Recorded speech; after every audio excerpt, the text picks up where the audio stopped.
Fala aí pessoal do YouTube, Fox Walker na área, e nesse vídeo fazer uma análise em relação ao terceiro episódio da primeira temporada de Os Defensores, levando em consideração os pontos mais importantes e as cenas mais significativas.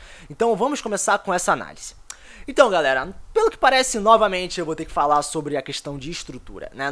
Nas minhas duas últimas análises associadas ao primeiro e segundo episódio eu falei exatamente disso, mas eu tenho que falar novamente porque pelo que parece em cada episódio vamos ter algum ponto que era distante, né, sendo focado, né, de forma bastante extensiva e bem esclarecedor, né? Como por exemplo, no primeiro episódio nós tivemos a introdução dos heróis, certo? Que isso é uma coisa essencial, mostrando suas problemáticas iniciais, né? Quais seriam os obstáculos iniciais e pessoais que cada um teria que tomar. Ok, isso aí é o correto a se fazer.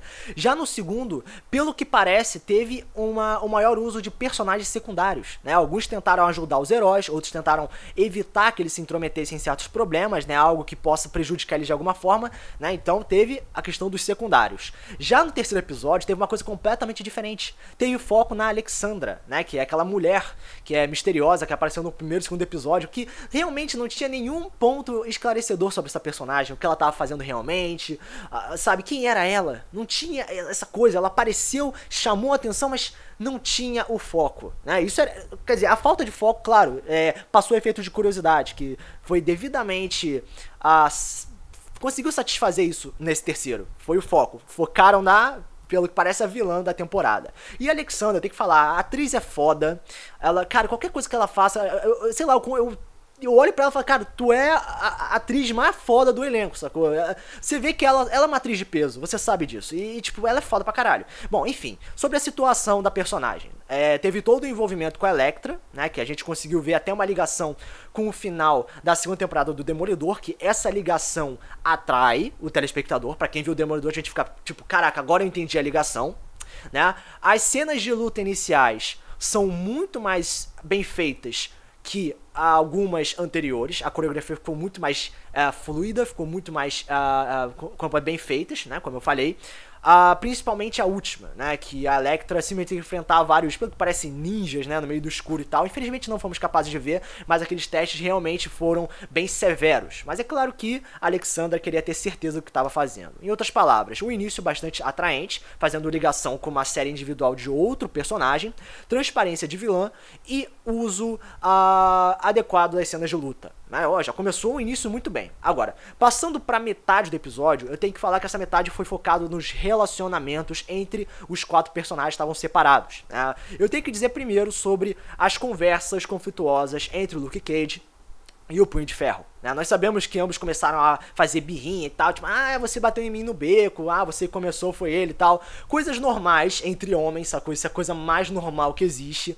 Mas foi importante essa conversa porque que mostrou com mais clareza ainda a infantilidade do Punho de Ferro. Nós sabemos que o ator, sacou? O personagem, de modo geral, é uma criança usando terno. Nós sabemos que as ações dele, principalmente na sua série derivada, né? Tipo a série Punho de Ferro, a gente sabe que ele é infantil às vezes. Ele parece que não tá sabendo como agir e tal. E é muito engraçado, mas ao mesmo tempo demonstra uma grande fraqueza do próprio personagem. E o Luke Cage, ele iniciou uma discussão que eu acho que foi provavelmente uma das mais importantes em qualquer série anterior, como também nos próprios Defensores, que foi uma conversa sobre ideologias, né? Nós sabemos que ambos têm posições diferentes, né? Um falou, você tá atacando os fracos, o outro fala, não, mas esse é um jeito certo, não, mas tem outras maneiras, enfim. Conflitos ideológicos são sempre bem-vindos nesse tipo de série, né? Falando sobre se isso tá certo, se isso tá errado, é a maneira certa de resolver as coisas. É tipo aquela discussão do nível Demolidor contra Justiceiro na cena do telhado. Foi algo completamente meio próximo disso, mas só isso foi pra, como eu posso dizer, criar uma nova zona de conflito entre as duas figuras. Então, na metade do episódio, pelo menos nesses fatores foram muito significativos. Metade do episódio muito bem. E também tivemos a questão da Jessica Jones com o Matt Murdock, né, que eles, assim, eu entendo a situação de ambos os personagens, eles tentam confiar um no outro, mas sabemos que o lance da Jessica é não conseguir confiar, né, ela tem um problema a respeito disso, uma coisa completamente natural, sobre a história da personagem, então eles conseguem fazer isso, explorar, né, essas questões internas de uma forma muito mais bem feita, né, uma forma muito mais apropriada. Agora, eu tenho que comentar a respeito de uma cena que ocorreu perante esses dois personagens. Foi uma cena na rua, né? Que a Jessica tava andando e percebeu que estava sendo seguida. E o Demolidor indo atrás. É muito curioso que como uma cena simples consegue chamar a nossa atenção, né? Mesmo tendo alguns problemas, né? Que a gente sabe que o Demolidor tem super sentidos e parece que ele ignorou completamente isso. Principalmente a cena que a Jessica começou a tirar foto dele. Eu achei isso meio estranho, mas aquela troca de posições, né? De um tá seguindo o outro, aí depois o outro tava seguindo, enfim, uma troca de papéis entre presa e predador, ou caça e caçador, enfim. O que interessa foi uma cena muito atraente, foi simples, atraente, funcional, mas que infelizmente apresentou alguns problemas estranhos, né? Principalmente a ignorância perante os poderes de alguns personagens. Bom, no final das contas, eu diria que o início teve esse papel a respeito sobre a exploração da vilã, o retorno da Elektra fazendo ligação com o Demolidor e cenas de conflito bastante fluidas e muito mais bem feitas. Caraca, eu vou usar essa palavra mesmo. E na metade teve foco nos conflitos entre os personagens e a cena final eu achei provavelmente uma das cenas mais chamativas, sabe, dos últimos 2 episódios, porque tivemos o quê? Primeiramente, o Punho de Ferro novamente enfrentando o Tentáculo, no caso de uma questão mais de empresas, né, que deu pra ver que ele tava mais infantil ainda, né, já entrando no local, eu vou expor vocês, mas eu tô aqui sozinho, não sei o que vocês podem fazer, mas eu vou arriscar.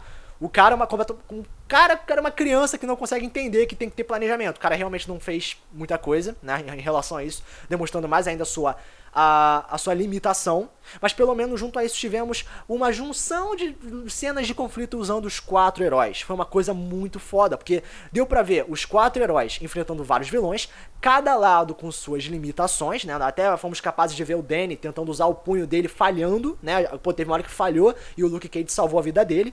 Então, a questão do poder dele falhar pode demonstrar que esse caminho que ele tá tomando de ser metidinho, de querer ser, eu sou capaz de fazer tudo sozinho, pode significar um obstáculo que ele tem que enfrentar, né? Ele tem que mudar pra ser melhor ou algo assim, pra ter mais domínio sobre seu poder.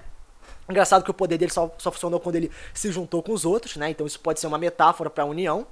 Mas enfim, teve até a introdução da Elektra lá lutando, enfim, cenas de luta muito boas. Infelizmente não foi uma cena de luta direta sem corte, teve cortes infelizmente, mas foi muito bem feita, né? Finalizando com a aparição da Elektra e todo mundo conseguindo se unir no final das contas. Teve finalmente a união, uma cena de luta duradoura que conseguiu atrair muito mais a atenção no final das contas. Então, esse episódio realmente chamou muita atenção, né? Nós tivemos a questão dramática dos filhos daquela mulher morrendo, pelo menos a atuação foi muito boa. Enfim, de forma geral, o início muito bom. A metade do episódio, apesar de ter alguns probleminhas, conseguiu ser um ponto de atração, e o final também. Tipo, foi um episódio muito bom. Foi um episódio realmente, eu acho que foi um pouquinho melhor que o anterior, né? Então, como nota, vendo o uso e a exploração de conflitos entre os personagens e a união deles no final, que era realmente algo que a gente esperava desde o início, eu vou dar nota 8,5. Sacou? Cara, essa série tá se superando em cada episódio, é uma coisa impressionante. Claro que tem alguns personagens que podem ser um tanto descartáveis, principalmente o punho, né? Que, cara, o Danny, criança usando terno, saia daqui, né? Também teve a volta do Stick, que, cara, ele cortou na mão, foi algo que, assim, eu pessoalmente não esperava por essa. Claro que tava meio complicado ele fugir, mas, cara, ele tava realmente se dedicando a viver. Foi uma cena bem, surpreendente. Mas enfim, no final das contas é isso. Um episódio realmente destacável que conseguiu superar o seu anterior. Então, como nota 8,5. Então, galera, essa é a minha análise em relação ao terceiro episódio. Se você quer comentar alguma coisa, você pode comentar aqui abaixo nos comentários. Compartilhar o vídeo, ajuda assim o canal a crescer. Então, esse é o meu tratado. Foco, só que aberto, mais um vídeo. Valeu!